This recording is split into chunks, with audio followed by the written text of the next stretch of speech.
Hope everybody did their homework from the end of the last video. We're using the honor system here. The interface identifier, that's what we're coming up with. We need it for the interface Fast Ethernet 00 on our live IP version 6 router. And we use the MAC address to make that happen, but we have to know how to convert it to the interface identifier because it is not the interface identifier by itself. The MAC address is 00E D7A4 F4A0. I'm going to split that sucker right in half and put FFFE in the middle. Then we've got 000E D7FF FEA4 F4A0. Now for that bit inversion. When you convert each one of those zeros to binary, we know what that's going to look like. All zeros. But what we have to do is invert the 7th bit. And that's just fancy talk for saying if it's a 1, make it a 0. If it's a 0, make it a 1.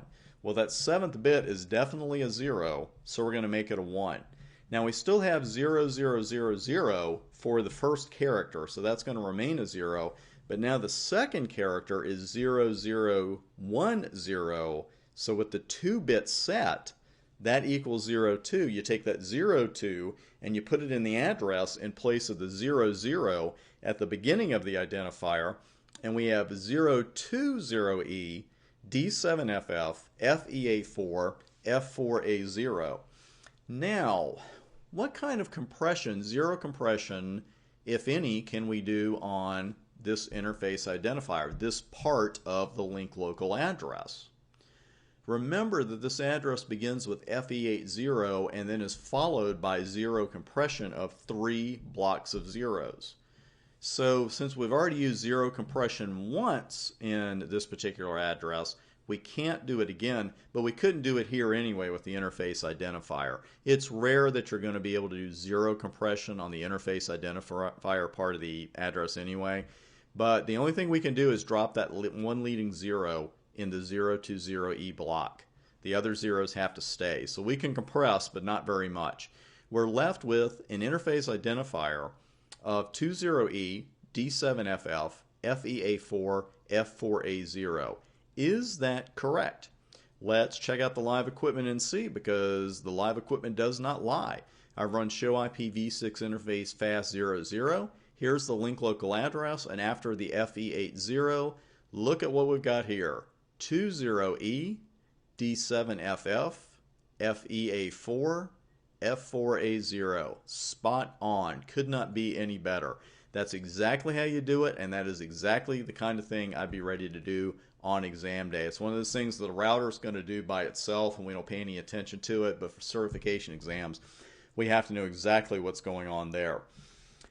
Remember that that address began with FE80 followed by 3 blocks of zeros, but we were able to use zero compression to compress those 3 blocks of zeros. Then the interface identifier is tacked right on the end, and it matches exactly what we came up with.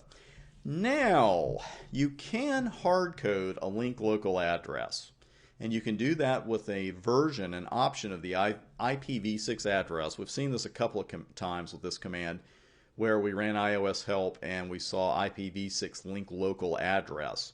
Unless you have an overwhelming reason to do this, someone's making you do it perhaps at work, I would just leave my link local addresses alone. They work beautifully just the way they are. If you do configure your own, you have to abide by those link local address rules we talked about earlier. So frankly, it is easier just to let the router come up with them on its own. But by golly, for the exam, we better know exactly what's going on there. We're going to stop there for a moment, and on the very next video, we're going to talk about the sinister sounding EUI64 process and see what part of the address that can come up with that does not involve us statically configuring it. So we'll be right back with that video. I'll see you there.